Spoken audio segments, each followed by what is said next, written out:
Yeah, I think both. I've said it before, but I think this is a really weird situation, obviously, and some had to deal with it more than others. And I think that we've been really fortunate that the two people, in terms of the players that had to deal with it the most, are great people. Mike, obviously, and then John. Um, Two guys put in really awkward situations. That's not normal, and both handled it great. And as you can see, like John's still here training with us. Um, Both guys get along. They've been really professional and really mature about it. So it's made a tough situation less tough.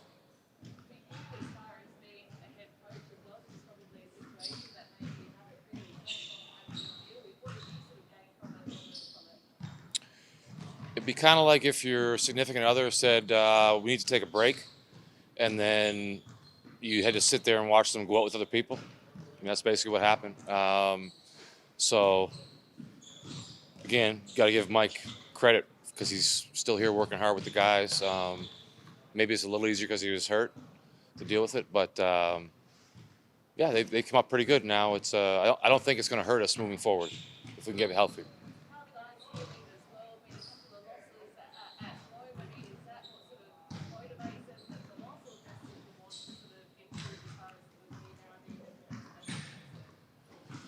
Well, I think we can be better. I thought our effort was improved, but it's getting kind of late in the season to be talking about effort. So hopefully that's fixed now. And we just kind of spoke about, we make a big deal about the culture here and the history here, and kind of time to start living up to it, so to speak, for everyone.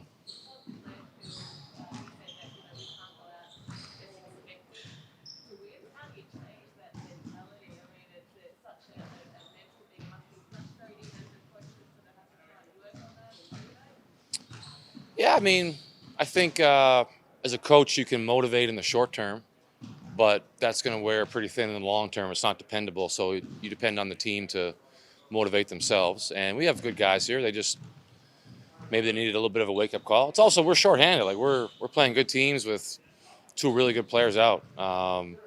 So you can understand if haven't been our best, but we have to at least attempt to be our best. And I think that we'll see that tomorrow, even though we'll still be shorthanded. We'll see a better effort, a more focused effort, and um, yeah, I mean, if anyone made the mistake of assuming it would be easy, that should be rectified after three straight losses. You speak to the players about the culture and history and that sort of stuff. It's basically new owners, new coach, new GM, a lot of new players. Is it hard to really envelop yourself and you guys in that culture early and understand all, but when there's not as many people here have been here previously? Is that a difficult sort of conversation to get your head around when you're trying to sell that image to people? Yeah, but I mean, I don't claim to have been part of the culture. I've never said that. My job is try to make sure I encourage the guys to maintain it. I mean, at the end of the day, the culture is not a coach; it's a program. Um, and I guess my problem with how we were tracking is we have these banners and we have these signs with all these values on it, and I've literally worn the same shirt every day for 5 months, with the exception of one day, which I got in trouble for. So we're doing all this stuff because of our culture, and then we're not following it on the court. We're not living up to it. We're not making it a priority. So, like, why are we doing all that stuff? Why are we posting that stuff on the wall if we're not going to live up to it? So I think the guys are about it. When I got here, they told me they were, and I believe them, and I still do. But I think that my job is every now and then when things slip to remind them of what we're all about here, and um, why the rest of the league, according to some, don't like us. Um, and because we talk about winning and we want to win, and they've won here a lot. Um, but we got to make sure that we are doing what it takes to win because, like you guys just said, you can't just wave your hand or wave a wand or put a shirt on and then all of a sudden you're going to win. It's about what it stands for, not the actual physical thing. So when you look at everything that's been going on, like travelling and living in the States, kind of come back and re-assimilate life, all the Fraser and law stuff going on also, is it easy to lose the focus of that, the small thing, which is the big thing, which is how your culture is established, what your rules are to make sure everyone does everything else? Because everything else, there's so much else stuff going on. Yeah, I mean, I think to be honest, it's easier to remember it on the road because there's less distractions. Being on the road sucked from an individual standpoint, from a personal off-court standpoint. Like if you missed your family or you missed your kids or whatever, but it was great for basketball. And then when you're home, there's 100 more distractions to deal with. I mean, you can point to any one of them. Like there's a Knicks scout here. He lived here for 3 years. He was on the team. The NBL writes a story about it, puts it on their website. Like it's hard for a 20-year-old kid, or just in one example, to resist that noise. You know what I mean? But you have to. So we've talked a little bit about that this week. There's a short amount of time left in the season. If we want to point to excuses and not reach our goals, that's fine. But if you're going to be thinking about the excuses in advance, you have no chance. So we're going to try and lock in and be our best and try to peak heading into the postseason if we can get there. Belief's so important in sport. How do you get around the fact that you told them that you were trying to bring John into strength one part of the court, and now he's not coming? How do you make them believe that that can still be fixed and replaced in the coming days when he's not going to be there and they're going back to the roster that you had beforehand? Well, whether they believe it or not, I mean, I've said many times, just not even involved with the situation. If we put 5 guys out in the court that are willing to give it all they have, play together as a team, execute our game plan, then any 5 guys has a chance to win any night.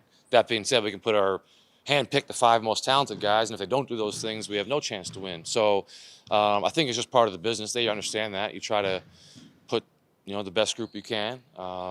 It was a unique situation because of the war that someone like John was available. So we tried to get him, and didn't work out. And like I said, it's great that we had the individuals that we did because I don't think it damaged us long term. Not playing together, not executing, not working hard, that's what's going to damage us, not a little bit of gossip or drama that mainly the media stirred up. No offense. Scott, non-negotiables against the Breakers in your mind? Kind of the same every night, like effort, playing together. We have those things. We've been doing them fairly consistently. Now we got to execute a little bit better in terms of what our plan is. If we call a play, let's run it to the best of our ability. If things break down, let's not panic. Defensively, if they hit a tough shot, come back and do it again the way we want to do it because it's the best plan over the course of 40 minutes. We're not going to shut anybody out, but we got to maintain the focus of do it right every time, and we'll stop them enough times to win. How much of a focus is it on the Breakers, or is it just you feel as though you have to put more focus internally on fixing things? I think it's a balance of both. There's no teams you can beat if you don't focus on yourself, but you also have to give yourselves the best chance to know what's coming, what to expect. And the nice thing is we've played these guys twice in the last month, I guess. So we should be fairly familiar with them, given it's a short turnaround. And I think they played the same night we did, so they had the same amount of time to prepare as we do. How's Nick Moore's recovery? He spent the third quarter on Monday with a bit of injury and he came back on, but has recovered. He didn't go today, so I guess just like the first question about Mike, I don't know if he'll be playing yet or not, to be perfectly honest. And I'll just wait and play who I'm told I can play tomorrow. Would you look at the same position?